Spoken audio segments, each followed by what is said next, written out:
Shelly Miscavige. She has not appeared in public since 2005. Where's Shelly and what happened? Where is Shelly? We're looking at like 17 years of a person just missing. Shelly Miscavige was given into the sole care of L. Ron Hubbard by her parents when she was 12. This is where Shelly is believed to be being held captive. Do you believe that Shelly Miscavige is a threat today? Oh, Absolutely. she's seen it all. She's been by his side the whole time.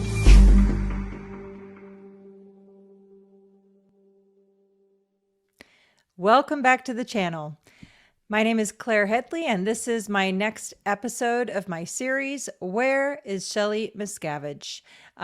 Just to reiterate, if you like this content, please don't forget to subscribe and hit that bell notification so you receive notifications when we release new series, which is every week. For today, we're doing something a little different.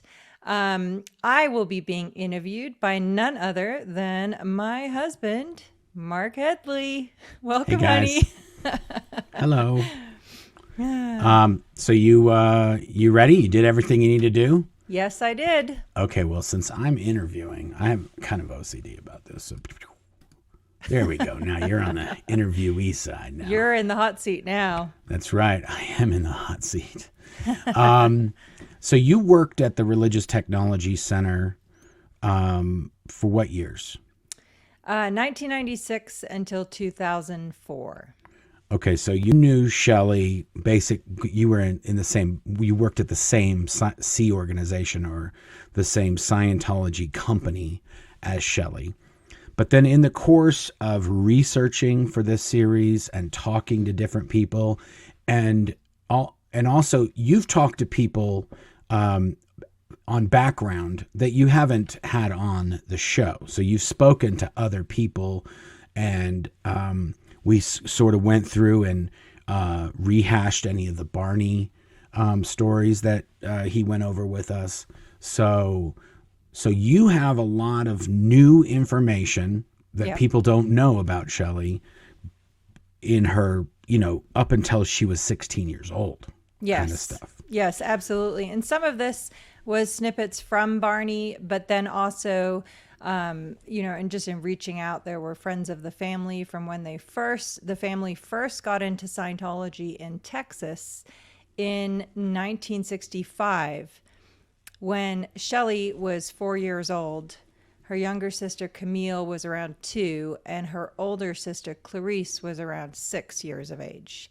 Okay. When they got into Scientology. Yes, exactly. Okay. And so during the course of this series, I just kind of tried to endeavor to understand who Shelly is, because I really didn't know any of her story. Of course, I knew she worked for Hubbard very closely, that she was one of his messengers.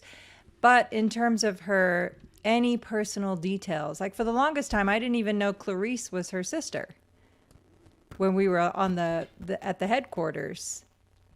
But yes, so I figured it would be good to just kind of run through these details to hopefully help people understand, at least from my perspective, how Shelly was slammed so hard and so completely into the world of Scientology at a very young age. So that was my purpose in wanting to do this today. So yeah, as I said, she got into, her parents, Flo and Barney, got into Scientology in 1965. At the time, they were living in Dallas, Texas. And Barney was a very successful businessman. He had built a house. They had a really good life. 3 daughters, again, age 6, 4, and 2 at this time. And so the information that I've learned is, first and foremost, that Flo and Barney became very involved in starting new Scientology groups in the Texas area. So Dallas, Houston, Austin, etc. And they would spend a lot of time on that, going to these different groups and getting involved with a lot of key people. That's not really relevant to Shelly's story particularly, but they were just very active.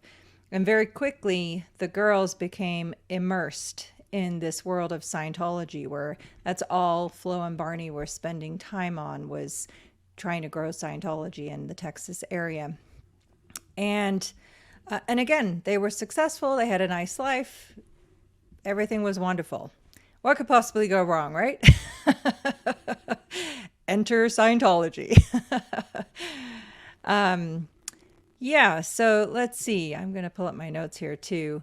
And so very quickly, I think within the first couple of years, Flo, particularly the mother, wanted to move the entire family to Los Angeles.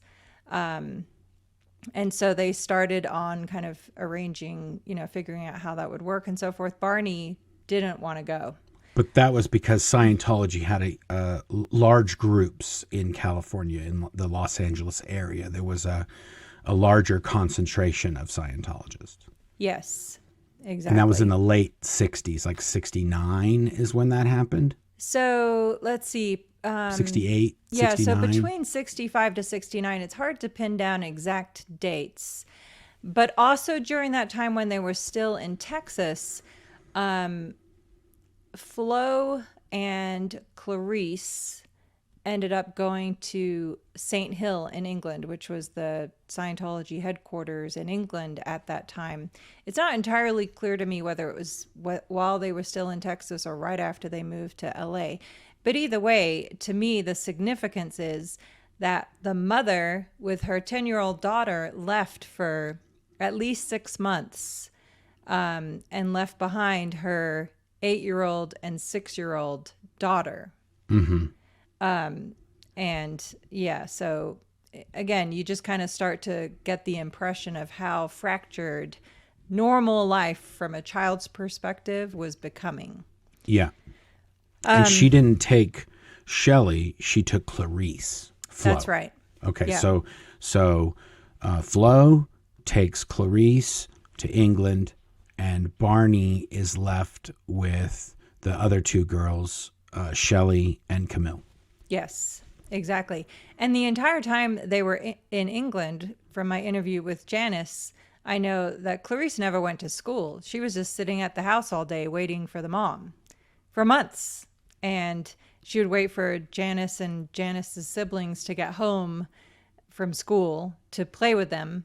And again, you start to get the broader picture of what life must have been like for all three of them, really, as really young girls. And also the division that was already coming in between Flo and Barney in terms of, I think my understanding is Barney was kind of like playing along to get along. Mm-hmm. He was not a big fan of destroying their whole lives and uprooting and moving to Los Angeles. He didn't want to upset the apple cart. He just was doing his thing, and if that's what the wife wants, then that's what the wife gets. That's how we're gonna roll here. Yeah, and the sad part is that, as we talked about in the episode we did with Barney, I think that became a very common theme for the entire rest of his life. Yeah. So, and as we all know, Scientology uses that leverage of family members to control. Anyway, yeah. Yeah. So either way, and so they were moving. So they were originally in Dallas. Then they moved to Houston, and they were living in an apartment complex there. And again, this was in the midst of them trying to move the entire family to Los Angeles. And somewhere in there, and again, it's old family friend information, so I don't have exact dates, but nonetheless, It's hugely significant when you hear what's coming. Yeah. So Barney and Flo had to go back to Dallas to complete paperwork to sell their house, which was one of the last steps they were going to do before moving the entire family to Los Angeles. So there was a weekend where they did that. And they left the girls at the apartment complex. And where'd they leave them? In their apartment. No, I know, but they went back to Dallas, or was this when they were in Houston, or was this when they were? So the girls were left in Houston. Okay. At their apartment. and the mom and dad go to Dallas for the weekend to finalize the paperwork on the sale of the house. And so again, the girls are 10, 8, and 6 roughly at this time. And they're left alone at an apartment complex. Anyway, whatever the details of what happened exactly are, a little muddled by time. But long story short, the girls ended up in an orphanage at the hand of the apartment complex manager, who realized that they were alone, like for an extended period of time with no adult supervision. And yeah, so okay, so let me just make sure. So Barney and Flo go to Dallas, and while they're in Dallas for the weekend or some amount of days, when they get back, the kids are long gone. Yes. And then they actually had to rush back. They had to drop everything. They got a phone call. Oh, by the way, your kids are in an orphanage. And so they dropped everything, rushed back. And it took them like jumping through some serious hoops to get those kids back, is my understanding. Wow. Which is insane. So Shelly was 8 when that happened? Yes. Wow. Yes. Okay. Yeah, and so again, you get a deeper understanding when you understand the trauma these girls went through in their childhood, which is not uncommon in Scientology. But I must say, landing in an orphanage, I haven't heard that before. I know that is a new one on me. I mean, also, Scientologists do believe this. There's this idea that L. Ron Hubbard instills in Scientologists that they've millions and millions of lives, and they've done everything. They're just small beings. They're beings in small bodies. So children are not 8 or 6 or 10. They're trillions of years old, and they just happen to have a small body right now. So they treat children essentially like equals in terms of leaving them by themselves or letting them fend to themselves. And so this kind of contributes to this. Like you or I wouldn't leave the kids at those ages, our 3 kids at those ages. We wouldn't leave them, downstairs in the basement. Yeah, exactly. Let alone oh my gosh, can you imagine I panic just even when I leave them with you just for an overnight trip. I was just going to say, Claire doesn't even leave them with me when they're little. Okay. She thinks I'm going to fall asleep and they're going to run ragged all over. No, it's not for lack of trust. It's just ingrained in me to worry about them constantly. It's not anyway, I'm just saying never in a million years. And even I was thinking back, reflecting on this when I learned this information, there were times that when I was 10, my mom and my stepdad left me with my sister who was 1 for a few hours. And even that, I would never do that with my children now, but then to imagine a few days, that's pretty out there. And but either way, this was in the 60s when things were kind of loosey-goosey more so than in today's world. I get that. Not at that apartment complex. Yeah. No sirree, bobbity boo. Okay, so they get the kids back. So that's sort of we have these markers. So you getting into Scientology, going to St. Hill, going to doing an orphanage trip for a little bit. Yeah. Okay, so what's the next major sort of milestone that we kind of learned about through this? So and so again we talked about the mom and Clarice going to England. Yeah. For an extended period of time, and while Clarice was in England during this trip, is when she decided to join the Sea Organization. Okay, so that happened after the orphanage trip. That's right. Okay. Yeah. So they go off now. Okay, good. So now Clarice is in the Sea Org. Yes. Okay. And then didn't they actually end up in LA? They finally did get to LA, right? They did, yes. Okay. Though shortly after, or maybe even before, right around the time they arrived in LA, Clarice joined the Sea Organization. And by that time, let's see, she would have been 11, maybe 12 years old. Shelly was 10. Camille was 8. Okay. And so Clarice went off to join the Sea Organization, which would end up being 2 years. She did that 2 years ahead of Shelly. Okay. And she went aboard the Apollo to work with L. Ron Hubbard as a messenger. And that's the ship that L. Ron Hubbard had that he started the Sea Organization on. Yeah, I don't think he started it on that one from my conversation. They ended with up Hannah. on that one. But yeah, they ended up on that one. That's right. Yeah, so now, and so again, just factoring in, Shelly is 10, and now she's lost her sister, and her parents are obviously of different mindsets in terms of Scientology. They've moved away from Texas. They no longer have their nice house. Barney no longer has his successful business. They're just getting deeper and deeper and deeper into the vortex of Scientology is the bottom line.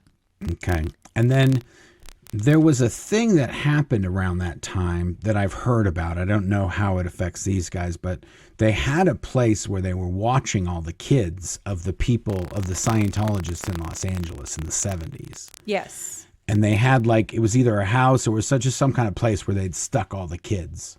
Yes. And they it was an earlier rendition of the Cadet Organization where they take the kids of members of the Sea Organization and maybe even other kids at this time. I'm not sure because I haven't really been able to get a straight answer as to whether Barney and Flo at some point were in the Sea Organization or not.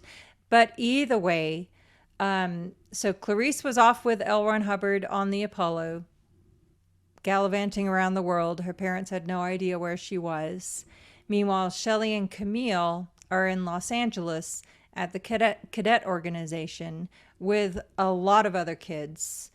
And so they were there so that their parents could do whatever it was they were doing with and in Scientology, and just the parents could just focus on their work in Scientology, because as we know from having lived this, the view is that children are a distraction to clearing the planet, quote unquote. So so Shelly and Camille for some amount of time were in the Cadet Organization, and at some point there was an inspection by Child Protective Services. And so there was a big situation where, the authorities are onto us. This is not cool. This is way too many kids not being taken care of. So in the middle of so late at night, they just shoved all these kids into a van and drove them to this property in Mexico that was outside of Rosarita Beach. And so I found this YouTube video online of testimony that Scott Meyer gave about this property and the conditions there. Yeah. But that's where a whole ton of kids were sent to avoid backlash from the Child Protective Services. They sent them to Mexico. Yes, in the middle of the night. So late at night, they were shuttled into a van and driven to Mexico without their parents, without even, from what I've been able to gather, maybe even without even the parents' knowledge that they were being shipped to Mexico. Which is moving the kids to another location, I think is how it was couched at the time. Yes. And then in Mexico, obviously, the conditions were, when you have a whole ton of kids, no parents, adults with very questionable backgrounds, haven't been screened at all. Certainly, who knows? Gosh only knows what nightmares went on there. Yeah, and that in that video, isn't that the one where the guy's like, there was tarantulas and scorpions, and we had the kids whistle if somebody drove by, so that and all the kids would hide. All the kids would hide if they didn't know who was coming on the property. They had their spots that they would go into cupboards and stuff, and they would make sure that nobody thought any kids were at this location. Yeah. That's always when you know it might not be the best place to have a bunch of kids, is if the kids are told to hide if somebody drives by the house. Holy moly. Okay, so then I don't remember. I think this is one of the things that we were talking about with Barney. But didn't he have to go get them, or like they were there for some amount of time? Yeah. And then it was sort of revealed, like, hey, where is this place the kids are at? Like they thought it might be in, like they were in Hollywood. They thought it might be in Glendale or maybe in North Hollywood. And then somebody said, oh, it's in Mexico. Yeah. Yeah, so I think it was at least a couple of months, maybe longer. But for all intents and purposes, the reality is that these kids were trafficked to Mexico without their parents' authorization. And yeah, I mean, you just go, wow, Shelly, now we're talking Shelly. She got in at age 4. She probably doesn't even have any early childhood memories before Scientology was part of her life. But then the trauma of her childhood was, you know, being trucked around to Scientology groups, ending up in an orphanage, getting shuttled to Mexico, you know, all by the time she's aged 10 years old. It's insane. Wow. And again, it's just another Scientology story, but to me, it's important to Shelly's story specifically to understand where her mindset might be of what she's already put up with in the many, many decades now that she's been in Scientology. Yeah, and that's the other thing and I can see this from people that we know that are in, that they have these kids that are having just like horrible kind of childhood things. And now they're getting up to the part where they have to start working, they have to start doing stuff, and then they're doing the work that they have to do is either working for the parents or doing something to support everything that's being funneled to Scientology. And then the Sea Org comes along and says, hey, you could get away from all this. We're going to pay for your room. We're going to pay for your food. We're going to travel the world. You're going to join your sister. You know, like it's this type of thing that then the kid is like, oh, that would be so much better than what I'm having to deal with here. I could go and I could be on a boat and I can do all. And so the Sea Org has this pool of Scientology children that are not having the best go of it. And they sort of offer this refuge, like, you can come do this. You're gonna have to work, but we're gonna do all this really fun stuff. And and also, it has the extra added benefit of the parents. If you're a Scientology, like a civilian Scientologist, you're just paying the money and doing counseling, or you're working in an organization. If you can donate a child to the Sea Organization or 2, that's sort of like you're a rock star. Like, you're ensuring the future of Scientology by giving your kids to them. Yeah.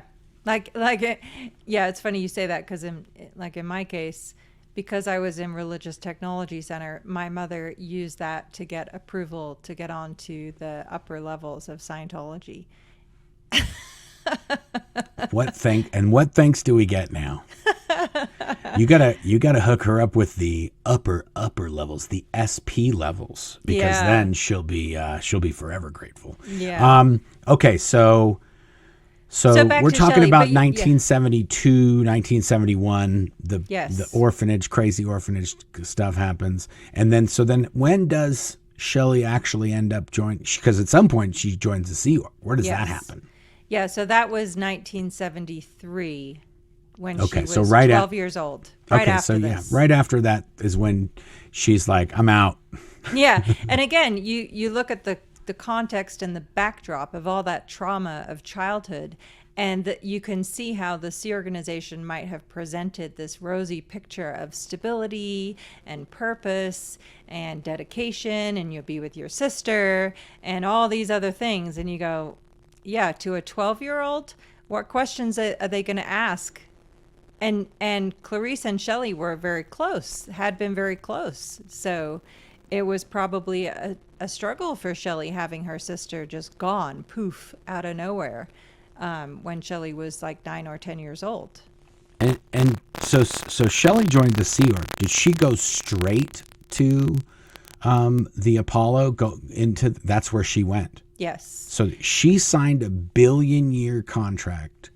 This was what? She was age 12. Yes. So that would have been 1973 Yes. is when she signs, age 12, a billion-year contract, and then she's whisked to wherever. They were in Corfu, and they were in Greece. They were in all these weird places all the time, right? So Right. do we know where, or do we know? But we've talked to Hannah and Janice and other people that were there. Yeah. And when Shelly was there as well. Yes. And we know that And Clarice. Yes, and we know that when Shelly arrived on the ship, she was significantly younger than a lot of the other already established messengers. So like Janice, Clarice, they were all like a good 2 years older than her, which of course at that age, 12 versus 14 is a big difference in terms of perspective and so forth. But again, I don't think all the people I've talked to, I don't think anything in Shelly's childhood past when the family got into Scientology resembled a normal childhood. No education, no structure. It was all just being jostled around. Orphanage, now Mexico, And anyway. So then in 73, because we sort of covered the years that Shelly was aboard the Apollo or whatever boats they had. They have all these silly, weird, the Avon River and the Neptune, and right, they have all these silly the names. Royal Scotsman. The Royal Scotsman, which then they changed the name to Scotman. Which was just a typo. When I was in my interview with Hannah, I found out they deregistered it with England because Lloyd's of England or UK said it was not seaworthy and they couldn't sail. So then Hannah went and did a project to get it registered. I can't remember where, with a different country. And when they processed all that paperwork, they left off the S. So it became the Royal Scotman. Yeah, because a lot of people would ask to be like, why do they always call it two different? Like some people say it this way. Some people, no, it actually had two different names that were very, very similar by just a letter missing because of a clerical error. Yeah, I know. Remember, we used to read all the thousands of Hubbard advices and everything, and it was always so... it was so hard to kind of grasp an understanding of, first of all these different boats, all these different locations. Second of all, what in the heck they were doing. And third of all these people that are long gone. Yeah. And they also, that is a good point, because wasn't the Apollo called the Avon River? I'm not sure. I'll have to ask. The Hannah Apollo that. had a different or name. Janice. Yeah. And then they cleaned it up. Yeah. And then when they rechristened it or whatever, renovated it and did it said, hey, this is a new boat, even though it's the boat we had before. Then they named it the Apollo, because then they named the Diana, was that little boat they had called the Diana. And it was like this they had this Greek theme of all these. That's why Neptune, and it was all these Greek names is what they wanted their boats to be called. Anyway, okay, but also let's pull up our pictures, huh? We have a few slides so that's what I was going to say. We've got some pictures from this time period, exactly what we're talking about. Yeah, and some of these have been seen before, and some of them haven't. So I figured it would just be good for the context of our conversation. Yeah. Like, this is Shelly right around the time and age that she was when she joined the Sea Organization. So she signed a billion-year contract. This is how old she was. This is what a 12-year-old looks like that signs a billion-year contract. And that's Shelly Miscavige in 1973. Yeah. Like, and again, it's just surreal. Like, our son is 10. He can't even sign a contract for the next week. Well, he can, but to even no, and he, you know him, he's like all that. He pays way more attention than I care to admit. Yeah, but we're not. But he's not ready for a billion-year commitment. No, I don't think 100-hour weeks. Can you imagine him working 100-hour weeks? Oh my goodness. Oh yeah, and that's the thing. That's the thing. When I was talking with Hannah and Janice, like, these kids were pulling the exact same shifts as the adults. Yeah. Not noon, crack of dawn till midnight, no education, no schooling. This, it's on unbelievable. A boat in the middle of the ocean. Yeah. With who knows what adults Yeah, again. that's the other part to me that's like super kind of weird, is that they had all these young kids, and it was mostly, it seems like, young girls. Yeah. For the most part, all the messengers were females, all the kids that were there were females. I mean, they had other kids as well, but it seemed like there was a lot of females. And all the pictures you see, I mean, we'll probably see some of them in here, but Yeah, we will. you have But another. yeah, no, and the more I look into this, the more I 100% firmly believe that Hubbard was trying to replicate Nazi youth and Adolf Hitler. And, you get them when they're super young, super impressionable. You can program them to do your bidding, whatever that might be. It's so sick and twisted. It's unbelievable. Yep. Yeah. Want to show the next one? Yeah, moving on to the next one here. So this is just another picture. This one has been circulated, but this was around the same time. Shelly at age 12 with her lanyard. Yeah, that's the uniform of the Sea Org members. That's what they would wear when they were on post as a messenger. That was the outfit. It kind of changed over the years. I think that was like the first version that they had, and then later on, I think is when they went to the whole white outfit with the. I mean, I've seen pictures. They wear these platform shoes. Well, we have one of those. Hold on. Let's get to it. You've got that one? Oh, there you go. There we go. Wow. So that's Janice's sister. Well, that's both of Janet, right? Is Doreen? No, Doreen was a Gillum by marriage, or? Yeah, I think so. Yeah. But again, look, like platform shoes on a ship. I mean, seriously? Wow. Not to mention shorts, whatever that is called. What did you call it? It's a belly shirt. If you wear a shirt and you tie it up and you see your belly, that's now a belly shirt. Okay, that's how that works. So belly shirts, short shorts, platform shoes, and knee-high socks. I mean, it's very unpractical if you're on a ship. I mean, that is ridiculous. I can't even believe that photo exists. I know. And factor in, like, the messengers were representatives of L. Ron Hubbard. Can you imagine if somebody rolled into your office wearing that and was like, "Where's the status of this project?" You'd be like, "What? Did you guys just get out of the circus? What are you guys doing over there? Yeah. Are you trying out for the Dallas Cowboy cheerleaders? What's going on over here?" You're one of L. Ron Hubbard's messengers. Okay, if you say so. Wow, I know. Yeah, that's wild. It's so bizarre. Anyway, let's see what else we have here. Okay, and this was go ahead. Oh yeah, Shelly is in that picture, but she's in the back. She's the one wearing that lavender getup. Yep, she's the bridesmaid. I think that's Terry. I think that was. I'll have to ask Janice. I should know this. But, again, it was well before our time. So either way, though, you see that, Well, this is just a few years after that other picture. Right. But I want to say those are the same two women in the picture. Those are the same two women in that other picture. I'm pretty sure that's Terry and that's Doreen. Yeah. Yeah. And so for context, too, so Shelly went aboard the Apollo in approximately 1973. Okay. And she was on the Apollo for 2 to 3 years. So whenever so I think it was 1975 when they moved to Clearwater, Florida. Well, I think they went to Daytona. Well, they did, yeah, eventually. And then they eventually ended up in Clear. Okay, so then, but that's not too long after this. That's right. Because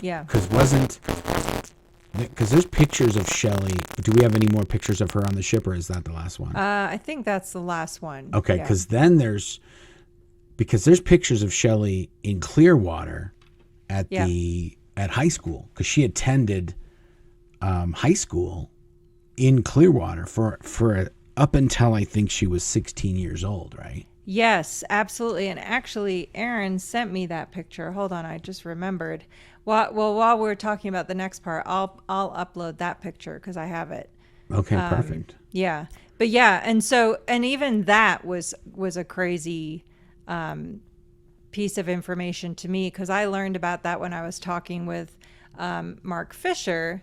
Yes, and that's exactly right. Yeah, and he said, yeah, so when they came ashore, first via Daytona and then finally in Clearwater, which was, I think, a short transition. But either way, the point being that they were now acting more on the down low, like they had to be more cautious about what they were doing. And so when they moved in, they were called, wasn't it called the United Churches of Florida was the front group that they were going under. And so they had to, they were basically under a microscope and they were trying to deceive everybody. So if you were under 16, you're going to school because they didn't want kids walking around Clearwater and then get lit up and then find out, of course, if somebody's going to leak, it's going to be one of the kids and be like, well, my dad's in Scientology. And then they're going to be like, well, Scientology? Well, I thought that was the Unified Churches of Florida or something.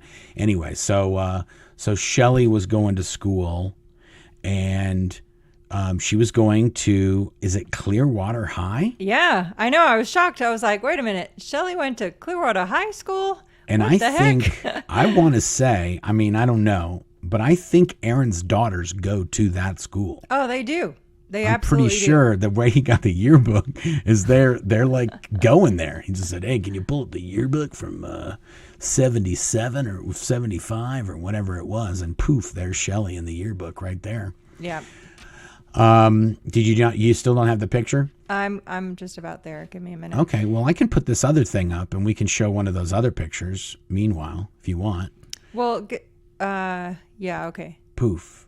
There's another one from. Okay, now this is actually Shelly's marriage. Yes. This is when she was getting married, and actually, that's a very rare picture because that is that's right up the one that's closest to Shelly standing in the blue dress. That is Clarice. Yes.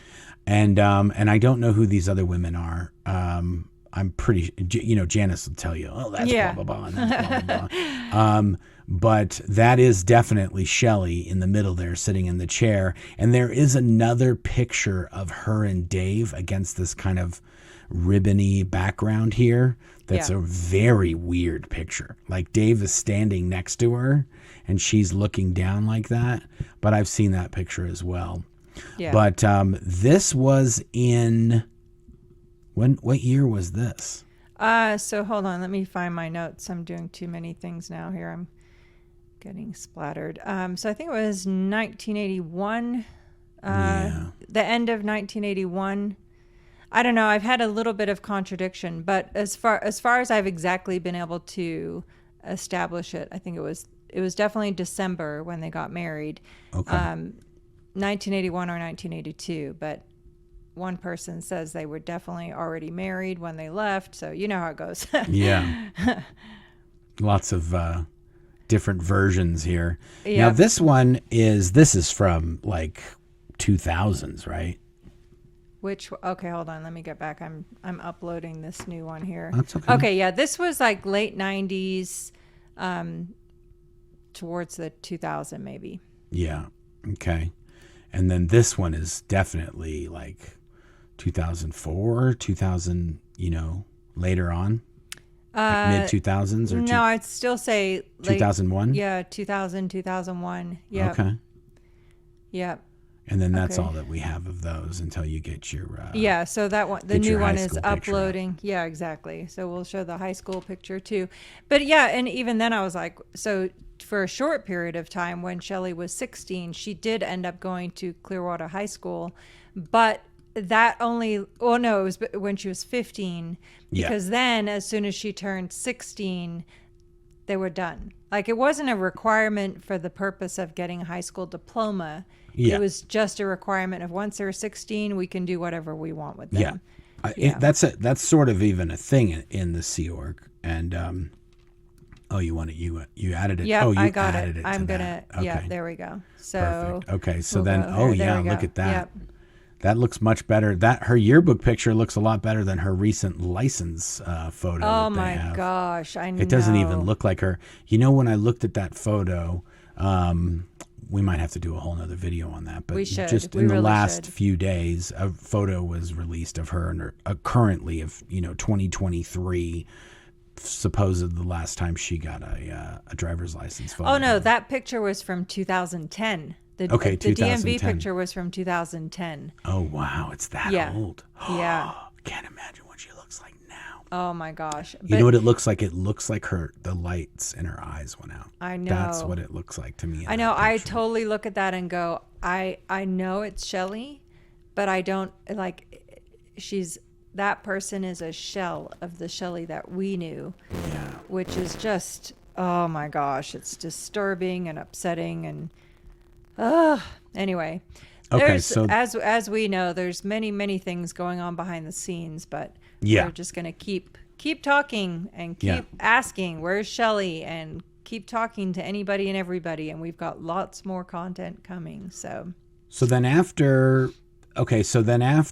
Shelly is in Clearwater, she basically becomes an executive of the Commodore's Messenger org in Clearwater, right? Wasn't she in? I'm not sure about that. To my understanding, she went to California and was working at the base there. But not very long after they were in Clearwater. How long? And that's what I'm saying. How long were they in Clearwater for? Yeah, about a year. And then she goes to back to California. Yes. And then that's when they're working with L. Ron Hubbard on setting. Well, no, that's right. She wasn't an executive in the Commodore's Messenger org in Clearwater. She became the commanding officer of the Commodore's Messenger org at Golden Air Productions. Yes, that's right. She was the CMO Gold, which is the Commodore's Messenger organization that gets L. Ron Hubbard's orders specifically for the organization Golden Air Productions, which is the media organization of Scientology. Yeah, and I think back then that was called Special Unit. That's what Gold was called, yes. Right. It was called Special Unit. Or S. I think they called it S or Special Unit. Yeah. Or INT. That's another funny thing, is that the INT base, even in Scientology, it's called tons of things. But it's always been the same place. But they called it, and they used to have a place called X and a place called W, and they had all these code names for all these different locations. And they had like Q, I think. I don't remember Q. Oh my God, I don't know. But it's so confusing. Well, there was SHQ. Was it SHQ? Yep. Yeah, SHQ, and then there was WHQ. Well, because it was winter headquarters and summer headquarters. And they were both in California. And they weren't even that far from each other, which was the most ridiculous thing. Yeah. Right? They were both there. They were like, one was like an hour from the other. Yeah, I know. It's so bizarre. Like, hello, do you not know there's not seasons in California? Yeah. And even back in those days, if you did go to the international headquarters, like if you were a Sea Org member in Los Angeles and they were going to take you there, you would go in a blacked out van and they would blindfold you. So you wouldn't be able to see out the windows even if the blindfold was off, but it was all blacked out. You wore a blindfold. And so when you got there, you didn't know where you were. So if you escaped, you wouldn't even know where to go because you wouldn't know where you were. And the property is enough in the middle of nowhere that you can't just stumble onto somebody nearby.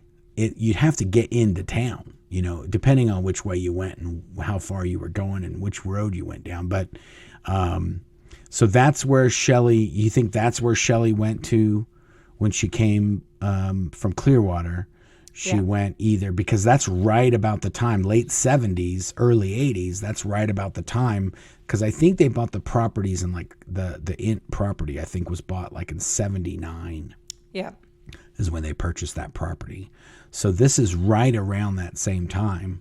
Yep. And so, yeah, so she was probably at that property when she was in her early 20s. Yes, all that's right. the way up until 2000. Was it 2005 or 2000? Well, no. So she actually, so she was working at the headquarters, and then she got busted. So busted meaning she was in trouble, quote unquote, not following orders or whatever. And Janice and I talked about this in our interview, and she ended up were doing heavy manual labor on renovations projects at the headquarters with Janice, supervised by Gary Jackson Moorhead. Wow. I remember that, listening to that in Jackson's, because people would come and talk to her, like Dave or somebody would come and talk to her when she was in trouble. Yeah. And at this time, David Miscavige was in Los Angeles at Author Services, which was the Hubbard organization that managed his fiction books. Yeah. I mean, it was just really a front for managing Scientology, as I understand it, but that's a story for another day. Yeah. Either way, David Miscavige's communicator at that time had a massive car accident. So David Miscavige then went to Shelly and said, "Hey, you want to be my communicator?" They were already married at this point. Oh, and so that's how it happened. Yeah, so then do we Shelly know who that person was that had the car accident? Because they changed the whole course of all of Scientology. They did. Laura who was Marlowe. That? It was Laura? Mm-hmm. Was his assistant? And then she got in a car accident, and then Shelly became his assistant. Yep. Whoa. Right, Laura, it's crazy, right? Laura. I had no idea it was Laura. I remember Laura telling stories about how she used to, maybe that's what her post was, when she used to drive Dave around, because there was a van that Dave would get driven around in, and that's how he would meet up with what was that guy's name, Pat Broker. They would go in this van. This van was and I think JB. You should get JB, John Brousseau, because I think he also was one of the people that used to drive Dave around in this van. He was a driver of this van at one point too. Yeah. But either way, so Shelly ended up at Author Services in Los Angeles. Okay. And then when David Miscavige took over Religious Technology Center and in his final move into complete authoritarian power over Scientology in 1987, that's when she moved back to the headquarters. Okay. Yeah, but a few other things that I thought would just be kind of interesting to kind of put on the record. Like Shelly would always talk about how L. Ron Hubbard always would call her Miss Panache. Mm-hmm. And panache means confidence of style or manner. Like, and that matches my recollection too. She was always very put together, not eccentric, not outrageous or anything, but just presented herself very properly. Wouldn't you agree with that? Oh yeah, no, she was all. I mean, of the women at the Ant Base, she was the best dressed. Yeah, by far, and made up. Like she didn't, and she would also sometimes comment to other females, like, "Hey, you could put some lipstick on at least. Yeah, you don't have to do like, because a lot of the Sea Org females, there's not a lot of money for makeup, and a lot of them, no one's ever shown them how to do makeup, and they've never ever had makeup. So au naturel is the Sea Org look. If you're a female, there's not a lot, and you notice the females that do wear makeup, they're like, so she was one of those. Yeah, and Shelly always used to pay very close attention, which I didn't totally realize until one time in around 2001. I was sleeping, if anything, 1 to 2 hours of sleep a night, and I was exhausted all the time.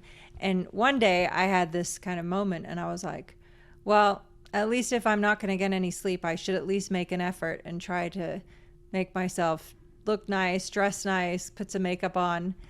And I'm not kidding. The next day when I went into work, I walked into a meeting with Shelly. Yeah. And she said, well, if you put half the effort into your job as you do to what you wear and how you look, you'd be a rock star.